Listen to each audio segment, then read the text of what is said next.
Today's kernel is going out to Samir2002 over on Instagram. He's a listener of the podcast, and we got to chat a little bit over on Instagram. So, Samir, thank you so much for the support, and I hope you enjoy today's episode.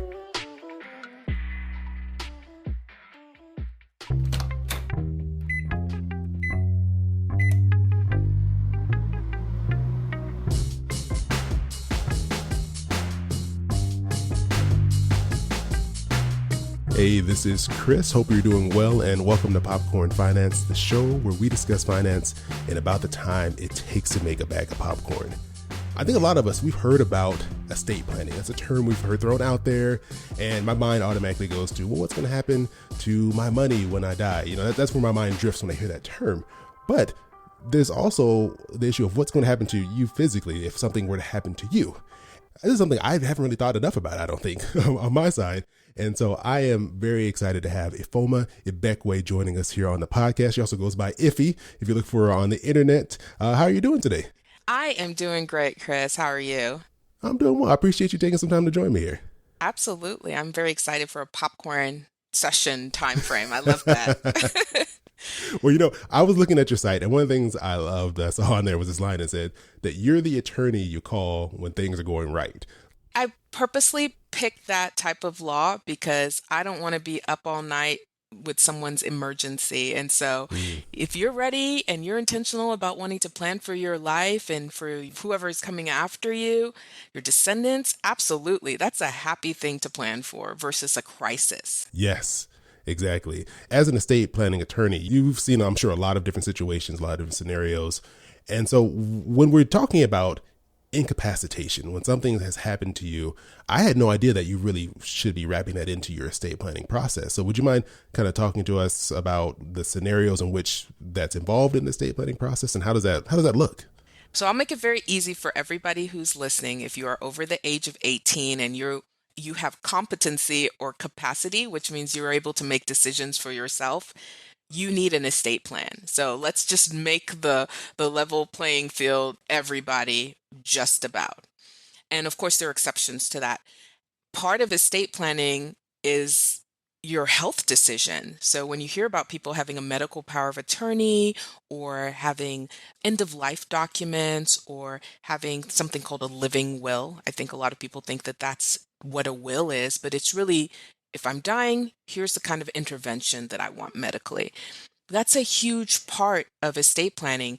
We are in the COVID era as of this recording, and right now we're seeing surges in India particularly. But remember New York last year? Yes. And all the people that were just coming in and dying? So many people didn't have any estate planning done around their healthcare decisions. And so what ended up happening on a whim is you don't get to have an advocate. You can't have somebody know what you'd like so they can step in as an agent or proxy. Basically, they represent you legally to say, no, I don't want them on a ventilator. So we had hospital boards making that decision and committees of people just on a whim because there was no advocate. And that's a very dramatic situation, but it happens every day because people don't put these things in order. And so instead of thinking of estate planning about what's going to happen with my assets and my house and my stuff and my Bitcoin, it also has to do with what was going to happen to my physical person. That's something that it just doesn't come to your mind. I just think money, estate, money. That's all I'm thinking about, not Yes. what's going to happen to me. And so how does this come into play? Because, you know, I'm sure people aren't walking around with their will or their trust in their back pocket, you know, ready in case of an emergency. So if there is a medical emergency, how does that play out if you have these documents in place versus if you don't? What you do when you set up these sorts of documents is that whoever you've appointed as your first point of contact and then your backup, you should have a conversation first of all and say, are you okay being this person for me? And then you give them a copy of it. And so just like if you go to the hospital, they're going to want to identify you and make contact with your doctor or with your next of kin. That's the kind of person that you might consider having as an agent or proxy for you.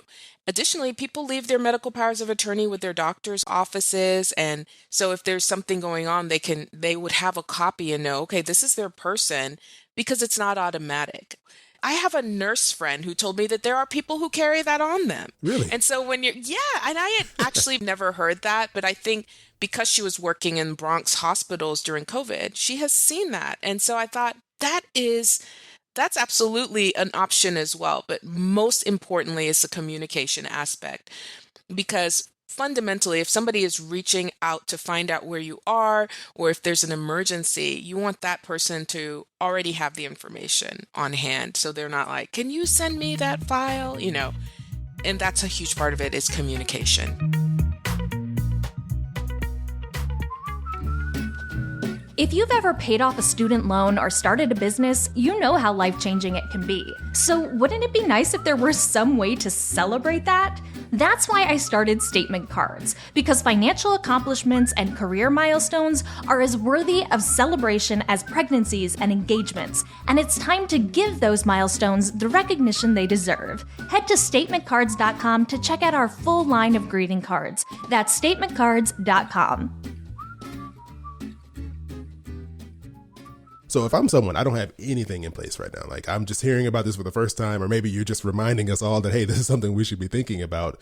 What does that process look like for setting up something like this? Okay, so like I said, if you are 18 and you're listening to my voice and you have capacity and you're competent enough to make decisions for yourself, you must have an estate plan. And what that is going to entail is some sort of distribution document. A lot of people are building wealth and getting all their brokerage accounts together and real estate investing, but there's no mechanism to pass that on to the next generation. And so what you want to set up is some sort of a distribution documents. For some, that's a will. And we've been told, you should have a will, you should have a will. For some, that's not sufficient. You might need a trust, which is going to detail who's going to get what, or what organization or cause you want to support. So you're going to need that in place for sure. So Chris, you're going to need that this year, this quarter.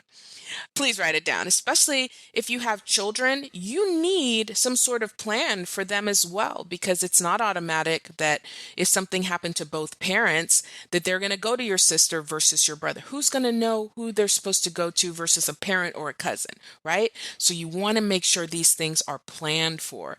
And like I mentioned, your healthcare decisions, that's all going to be part of it.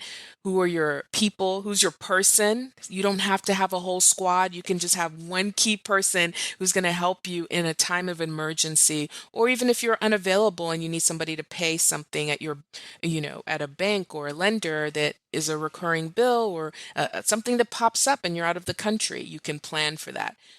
When I talk about estate planning, I don't want you to leave here thinking just get a will. I want you to think get a comprehensive, holistic estate plan that not only will protect you, but it'll also protect whoever you're leaving assets to. It is such a powerful way to think about the situation, about not just, like you said, not just you, but what about your kids? What about the people in your life that you prefer to have helping you in these different situations? It's nice to be able to make that decision for yourself and not have just a random stranger decide what's going to happen for you. Oh, man. And it happens so much because people, they're just like, they'll figure it out. My husband will know what to do. But what if your husband disagrees with your mother? And you're in the hospital and you have no voice. Who's going to know? Help them in those situations. Think about what it would do to a family to break apart over a disagreement in such an emergency. Exactly. And it's such a kind thing to do to your family to take that weight off of them in such a traumatic time and let them just worry about dealing with the grief of the situation and not have to become, financial planners or medical experts and make all these big decisions. 70% of Americans don't have any kind of estate plan. When it comes to Black people, that number is about 75% as of this year. There's a study by caring.com. So we have to normalize it. Wow. Well, thank you so much for coming and starting this conversation, hopefully for a lot of people to make them think, what do they need to be doing and what are those things that they've kind of overlooked? And before we get out of here, is there anything going on that you want to share with the rest of us, or where can people go if they want to reach out to you and say hi? Right. So if you want to find me on Instagram, I'm the Just In Case Lawyer. I'm also available at willsintexas.com. If you're interested in getting a will or an estate plan done in the state of Texas, I'm happy to give you a complimentary consultation. And I wanted to announce I'm writing a book on estate planning for the rest of us because I think so many people don't find it accessible. And it's going to be a how-to guide coming out late this year or early next year. Oh, nice. Well, I'll make sure I put all that in the show notes so that way people can easily find it when they're they're not driving or doing other things. So absolutely. You can come over and say hi. But thank you so much, Ifeoma, for joining me here on the podcast. I really appreciate you sharing your knowledge on this. Thank you. And thanks to all of you for coming by and joining me again here on the podcast. If you haven't already, come look for me on Instagram. You can find me at Popcorn Finance Podcast. It's always great to connect with you all there. So feel free just to drop by and say hi, or maybe ask a question if you got something that's on your mind. And a couple of weeks ago, I gave you all a sample of the other podcast I host called This Is Awkward. If you're interested in hearing more awkward money situations and you want to learn from our experiences, you can click the link in the show notes to listen, or just search for This Is Awkward wherever you're listening to this podcast right now. So as always, I appreciate you all joining me here for another bag of popcorn. I hope you have an amazing rest of your week, and I'll talk to you soon. Yeah, boy, keep it poppin' like Mary Poppins.